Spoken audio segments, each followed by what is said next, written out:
another episode of Auto Culture. Siyempre kasama ng Brian ko yan. And guys, ito, usapang artist tayo mga koto. So tara, check na natin. So, sir, sino po sila, sir? Hello, Auto Culture. Ako nga pala si Nino Manrique. Ako yung may-ari ng 2001 na Toyota Altis 9th generation. Yan, okay. Ito mga koto, tala mo, kitang-kita kagad pag parating na si Sir Nino. Tama ba? Sir Nino, boss, syempre dito sa Auto Culture, okay lang po ba? Check natin interior, exterior, tsaka engine bay. Okay lang po ba, boss? Okay na okay. Okay na okay. So ito, pagbubuksan muna tayo ni Sir Nino. Okay, yan mga koto, pagbubuksan tayo dito ni ano? Ayan. Ni Sir Nino. Yan. Okay, Sir Nino, usapang history tayo. Paano ba kayo nag-start sa pagkokotse, Sir Nino? Ayan, Sige magandang story yan. Auto Culture. Bale, po. Okay. high school pa lang ako. Wala pa akong pera nun eh. Mahilig na ako sa kotse. Nagsimula ako ng Tamiya. Okay. And then, eventually, ito yung naging unang kotse ng Airmat ko. Way back 2002. 2000. Ganun na. Oo. Hanggang sa napagplanuhan ko na someday, may bigay sa akin to ng Airmat ko, which ginawa naman niya, hand-me-down pala to sa akin. Okay. And proud ako dun. Thank you, Kasi, thank you. Wala lang gastos, di ba? Opo. So ako na lang nag-set up, ako na lang ayos, as you can see, na pari-paint. Iba na, malayo na, boss, no? Salamat, Oo. salamat. Tapos yun nga, nahilig ako, may mga friends ako na mahilig din sa kotse. So yun. So nakisabay na rin sa padayan ng hilig. Hilig, ano. Ayun, so- Doon talaga nagsisimula, boss, eh, no? Totoo. Yan.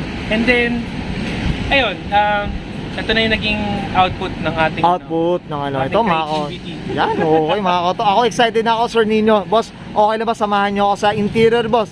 Para Sure. ma-check natin. So, Nako, interior natin, hindi man ganun ka-perfect, pero pwede na. thank you, Sir Nino. So, tara, samahan nyo ako, boss. Okay. Usapang interior. Ano meron dito, boss? Sige po. Bale, ang gusto ko kasing setup dati, gusto ko all stock lang tignan yung loob. Tapos sleeper yung sounds. Bale, naka-setup pala to ng Okay. sounds. Hindi kasi ako nahilig sa mga speed eh, parang Oh. performance. Gusto ko chill lang, music Chill lang. ako kasi tumutugtog kasi talaga ako sa banda. yeah. So una kong work yun before dati, Auto Culture, nagbabanda ako doon. So siyempre, it comes along na rin pag devo, gusto ko may music na okay. Mm. So basically, all stock yung loob, maliban lang sa ating sidings. Pero isa yun sa ito. mga pagkakamali ko, aminin ko. Wala naman kasi perfect eh. Why?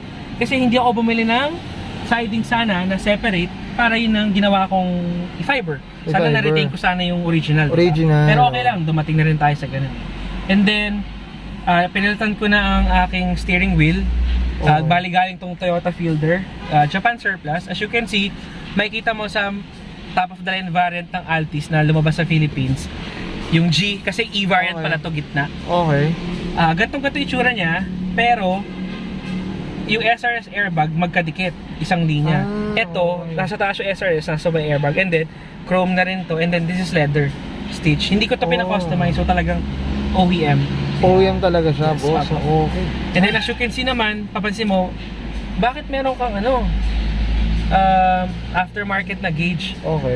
Oil pressure talaga to. Story kasi nito, nagpa-overload ko ng engine. Okay. What happened is, laging umiilaw yung takore, yung parang magic lamp. Okay. So, sabi nila, hindi daw umakit yung langis nun eh. So, para makasigurado ako, since habol naman natin functionality, naghanap ako ng oil pressure gauge, hindi lang ganun kalinis siya, kasi madumi na, hindi pa ako nakapag-linis. Okay. Just to be sure na kung may umakit nga talagang langis sa head, coming Okay. from sa oil pan, di ba? Yeah. And we found out na wala naman palang sira. It's just so happy lang na lubak ako before eh.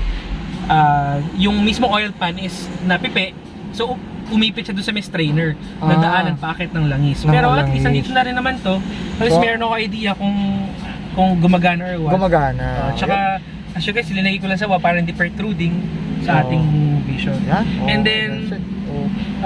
what else? Dito, boss, sa seats, ito stock naman to, Stock boss. seats, OEM seats. Ito, dito, kahit sa Oo. likod, oh. Flex natin, mga ko. Ayan.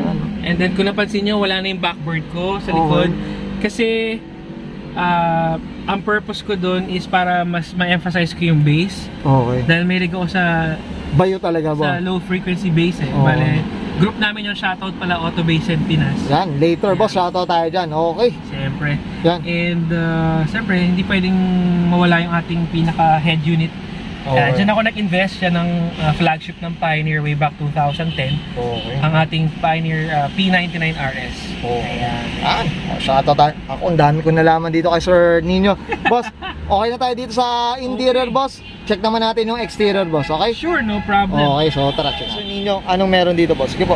Unang-una, as you can see, binilang ko siya ng aftermarket. Pero ito ay orig na Toyota na bumper pole. Malabo na kasi mata ko eh. So, siyempre, function yan para at least kita mo pa nagpa-park ka sa gabi. Okay. At least kita mo yung dulo mo. Kasi Dulo, nga boss, no? left-handed tayo. So, proper, nasa kanan.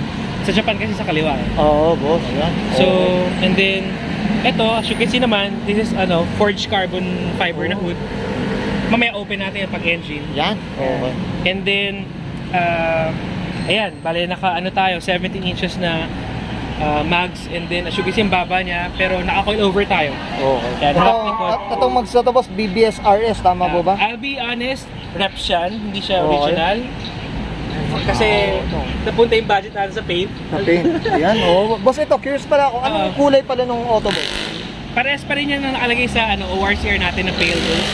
Bale, long story yan eh. Pinapinturahan ko to ng gato kasi ito yung gusto kong paint na nakita ko sa S15 sa Instagram. Okay. Nagustuhan ko talaga yung color niya kasi para siyang color flesh na hindi mo maintindihan parang Oh, orange boss, na no? Parang orange na ano eh. Tapos, nung nagpa-rehistro ako, sabi ko lang dun sa nag-stencil kasi tatanungin ka eh, bakit nag-iba yung color? Sabi ko, sir, di ba nakalagay sa ORCR ko pale rose? So pag sinabing rosas, anong kulay? Di ba pula? Siyempre, assumptive tayo, di ba? Oo. Oo naman siya. Oo. So pag sinabing pale sa Tagalog, namusyaw. Ayan po, di ba? Okay, nakarehistro tayo. Okay na, okay na pala. tayo. Nag-sorry LTO. Nag-sorry ba, boss? Nag-sorry naman. Nag-sorry, oh. Ayan. Ayun, oh, So, ganda ayan. ng bagsak na ito, mga oh. Maraming salamat. Ayan, Ayan, oh. harap likod tayo naka coil over. Coil And over, then, yan, oh. ayun, marami nagkatanong kung matagtag. Well, hindi po. Dahil meron tayong magaling na mga kaibigan din na meron tayong ginawa sa ating coil over para parang stock lang din ng Yung, well, so yan, shoutout natin mga tropang ganyan. Yes. Okay, boss, dito sa likod, boss, anong meron dito, boss, sa likod naman? Okay, Ito. so as you can see, ayan, ang paint na ginamit natin, straight Anzal. Naka double top coat pala to.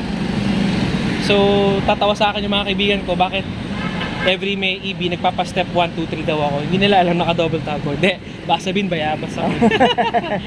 Ayan, so as you can yan, see, no? yan. Grabe, no? Kinis, eh, no? Maraming salamat, Autoculture. Yan, no?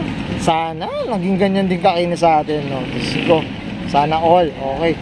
Okay ka na dito, Sir Nino, sa exterior natin? Yes. So, check naman natin yung engine bay, of course, Sure, syempre. no Okay, so problem. tara, Open check natin. natin. Sir Nino, usapang engine bay, anong meron dito, boss? Sige po. Okay, so unang-una, ang stock kasi ng 1.6 na E variant na ALT sa 2001 is 3ZZ. So ang mga naging basic mods ko sa aking engine, nagpalit ako ng intake manifold na pang 1ZZ, na pang 1.8. Siyempre, kaakibat doon yung kanya throttle body, so mas malaki compared sa 3ZZ. And Ito, then, bolt-on naman yan, boss. Bolt-on. yes, bolt-on. Bolt-on. Ngayon, I'll be honest ulit, sabi sa akin, much better kung meron kang standalone or kung meron kang piggyback na ECU para to better tune it. Pero so far naman, wala naman ako napansin na na kakaiba sa takbo. In terms of performance, hindi ko rin masabing meron, hindi ko rin masabing wala. Pero parang sa akin for aesthetics. Okay. Tsaka ang ganda na rin eh. Salamat. Oo. Kasi siyempre original tayo na TRD na Yan. oil cap. Okay. And then, as you can see, naka-UR racing tayo. Natanggal lang yung, yung parang emblem niya. Originally, 4-point talaga yan. Yung friend ko, pinutol niya para maging 2-point. Nagustuhan ko, sabi ko, biling ko na lang. Oh, para no. mag-match sa aking D1 spec na, ayan, coil over. As you can see, meron tayo adjustment ng damper. Oh, yan. And then, kung napansin nyo, wala na rin tayong battery. So ito na. Yes, naka-lithium na tayo, converted. Tapos, tinago na rin natin para medyo may pagka-semi-wire tank. And siyempre, pag into sounds ka, kailangan, ang pinakapuhunan mo talaga is yung electrical. So, pansin mo, ang taba ng wire ko parang ahas, di ba? That is, OFC na gauge 0 na meron siyang tigalawang runs ng positive negative papunta sa likod sa bahay. Papunta sa likod. Okay. Well said. Sko. Dami nating natutunan. Tama ba, mga ka-auto? Papapiem na natin kay Sir Nino, okay? Okay ka na, Sir Nino, dito sa engine bay? Okay na. Okay. Okay, and guys, nakita natin interior, exterior, tsaka engine bay. Na syempre, ito Auto-culture. solid ng ano nito, itong engine nito ni Sir Nino. Boss, syempre sa Auto Culture hindi mawala ang ano natin, shoutout po natin. Sige po, go po. Bali, una sa lahat, shoutout ako sa pamilya ko na kahit na laging pasaway, Yun, nakakaintindi. Mm. Ayan. Then, siyempre, shoutout din sa girlfriend ko. Eh, chat ko nga ngayon. Nagpaalam muna, boss. Hindi alam niya yan. Alam na ba? Yan, okay. And then, siyempre, shoutout sa mga kaibigan ko sa grupo ko sa CS9, mga Altis Club. And then, siyempre sa Auto Base in Pinas kasi nga doon naman talaga ako nag-start. Music, sounds ng kotse. And then, shoutout din sa mga grupo ko na kaninang na-interview mo na. Kaming mga tiga dito sa Rizal. Yes, boss. And then, shoutout din sa kaibigan ko na sobrang galing talaga mag-promote ng mga parts. Yung car concept PH, accessories. Miko, yan, shoutout sa'yo. And then, siyempre, shoutout sa lahat ng mga nakakaintindi sa mga builds. Kasi, alam naman natin na ang mga builds, kung mga kanya-kanya respeto din yan. Yes, sa kotse, boss. diba? Tama, boss. And, yan, unawaan lang din, diba? Tama, boss. Maraming salamat, Auto Culture. Thank you, boss. Napagbigyan, kahit konting oras, Sir Naman. Nino. Okay, boss, okay na? Yes. Shops, boss, baka may mga shops pa na naligaw dyan o ano ba? Siguro yung mga shops na napagawan ko, shoutout sa inyo. Gusto sumira ng sakyan ko dati. Okay. Pero okay lang yun. So- Yan, basta hindi ko na rin mapangalanan yung iba. Marami naman. Many to mention. At saka, boss, ano pala? Siyempre, shoutout tayo sa location natin, boss. Siyempre, una sa lahat, maraming salamat sa Shell Melendres Mobility Yes. Shell. Ayan, bagong gawa lang ito. As you can see, mga ka-subscriber at mga viewers ni Auto Culture, meron silang chat time, merong backsilog ni Ate Rica, may potato corner, tapos bukas pa yung kanilang Shell Select Store. Yan, Yan, Lahat saan ka nandun pa? na. Yes. Saan ka pa, no? May tambay ka pa. Yes. May patambay pa. Pwede pa mag-billiards, tapos meron pang Monopoly, pwede mag-chess, Yeah. meron pang telescope, saan ka ba? Saan? Nandito na, boss. Tama ba? Yes! Okay, well said, Sir Nino. Maraming salamat, Shell Melendres. Okay, thank you. Siyempre, up natin na ng shelf na Yes, up talaga. Okay, so, okay na, Sir Nino? Sobrang okay. Okay, so guys, this is Brian ko na and Sir Nino Manrique para sa Maraming salamat. 2001 Toyota Altis 9th Gen. Usapang static mga auto and this